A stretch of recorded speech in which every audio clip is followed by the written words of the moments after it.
The United Church of Christ was founded over 60 years ago.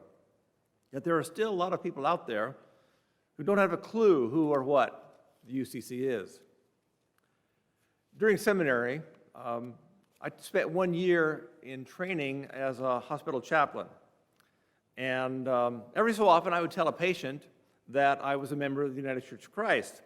And sometimes they would say something like, "Oh yeah, my aunt was a member of the Church of Christ," which is a totally different, very conservative church. And how about our initials, UCC? I've heard several tongue-in-cheek versions of what that might mean. Usually coffee and cookies, utterly confused Christians, or with a little theological twist, Unitarians considering Christ.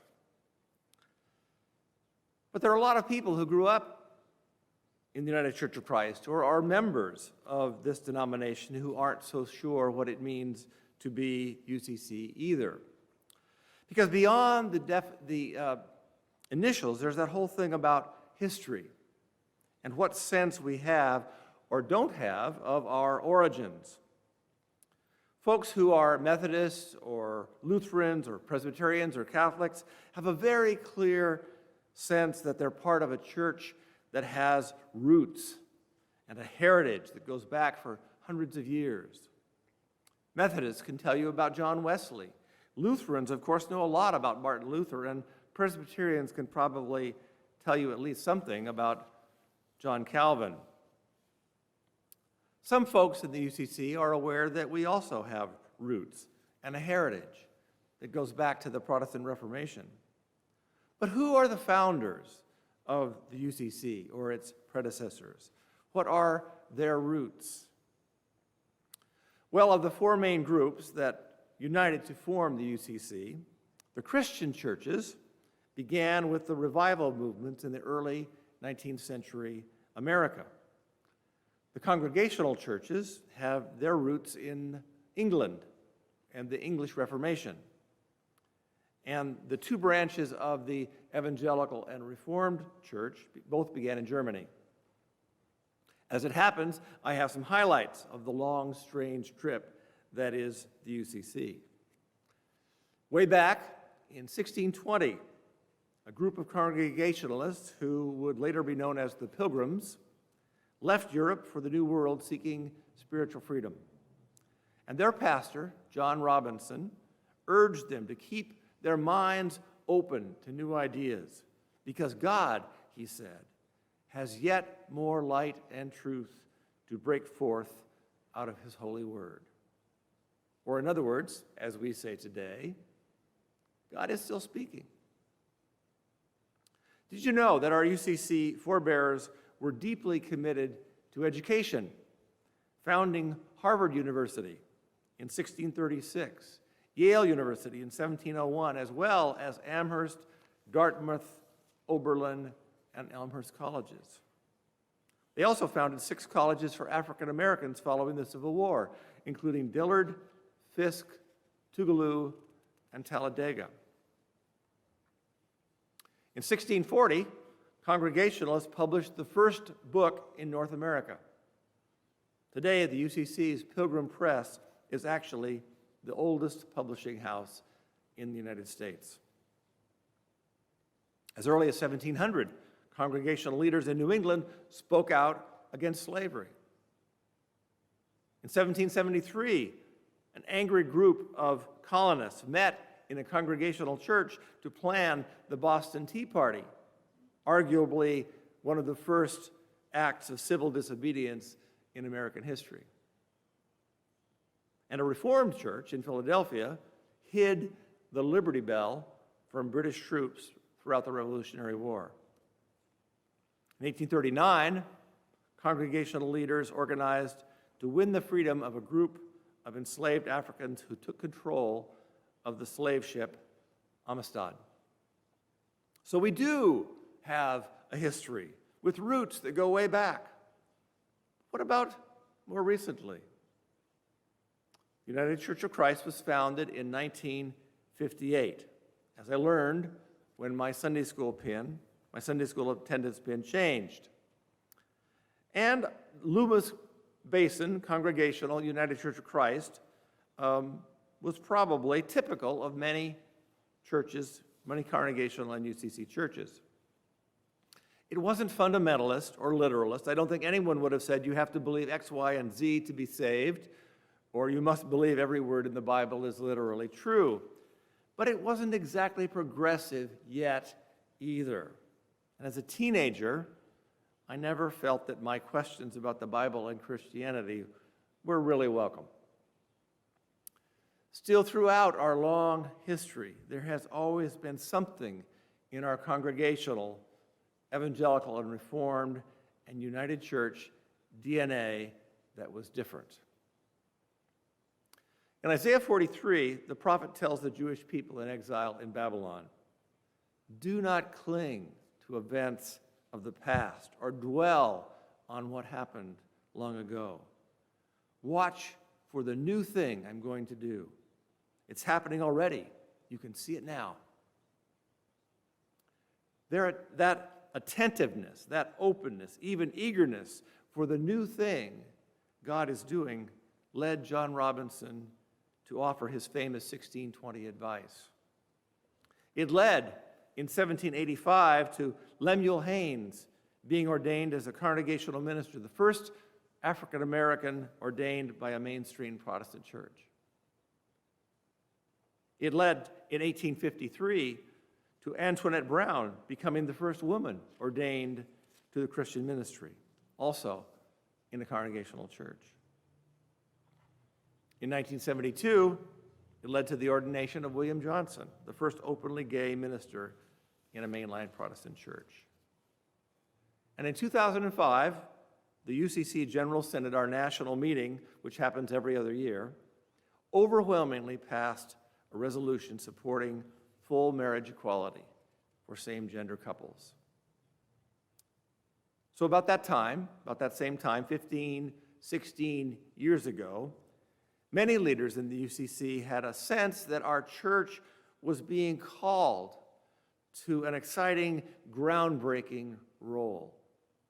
There was a growing awareness that God calls us to offer a fuller, bigger, deeper hospitality than we had imagined. But how to define it, how to get our hearts and minds around it, how to communicate it to the whole church and the rest of the world. And then a whole bunch of things happened kind of all at once.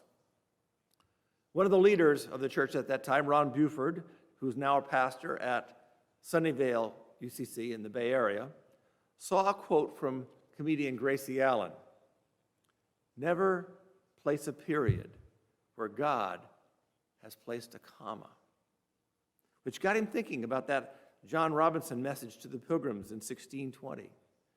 God has yet more light and truth to break forth from his holy word, which got condensed and updated as God is Still Speaking, which led to a whole new program in the church called the Still Speaking Initiative, symbolized by a giant black or red comma. About that same time, James Dobson and his fundamentalist group, Focus on the Family, got all worked up, claiming that SpongeBob SquarePants and some other cartoon characters had crossed a moral line by appearing in a video that stressed tolerance for LGBTQ people. So the UCC put up a story on our website of SpongeBob visiting our national offices in Cleveland and meeting then UCC President John Thomas, who said, only partly in jest, "Absolutely, the UCC welcomes SpongeBob. Jesus didn't turn people away, and neither do we." Have you ever heard the riddle of how it is that angels can fly? And the answer is because they take themselves lightly. From the beginning of the Still Speaking Initiative, there was a lightness, an energy, and a large dose of humor. I think of red and black banners and posters with witty sayings like, "Our faith is 2,000 years old. Our thinking is not." Jesus wore sandals after Labor Day, so wear what you want. We don't sing, "Come, some of ye faithful." And for me, the peak of that Still Speaking campaign, of getting our heads around that call and putting it out there in a humorous but pointed way, was two 30-second TV commercials called "The Bouncer" and "The Ejector." I'm pretty sure some of you haven't seen these, but even if you have, they are for sure worth watching again. First, we'll watch "The Bouncer." No. Step aside, please. No way. Not you. I don't think so. No.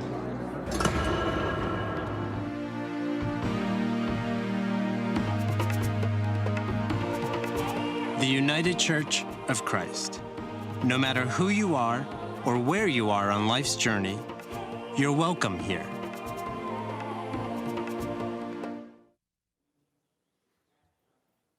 And then "The Ejector."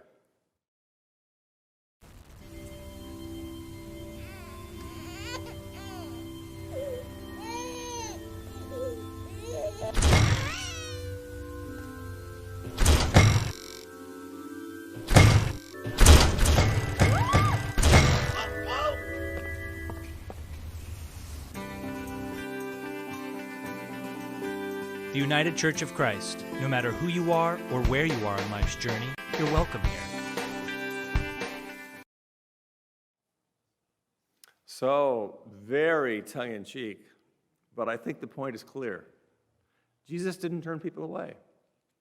Neither do we. God doesn't reject people. Neither do we. As we say together every week at Parkside, no matter who you are or where you are on life's journey, you're welcome here.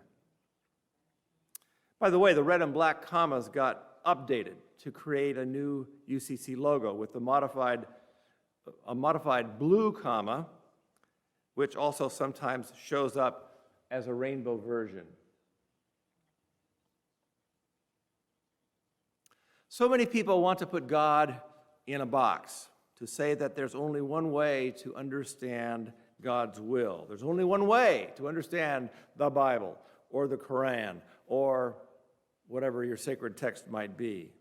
There's only one way to live a faithful life, and we know what it is, so you'd better do it our way. But John Robinson and Gracie Allen and all of us know that's not true. We know that God is still speaking to us and to our world. We know that new circumstances demand new interpretations. We know that ancient understandings about slavery and warfare and race and gender and how to find God were mistaken. In the United Church of Christ, we're learning to think of God as one who offers extravagant welcome to humankind, as one who says to us, no matter who you are, no matter what, you are my beloved child, and I want you to be part of my family. A few years ago in a Bible study, someone asked, how can our church be what the future demands?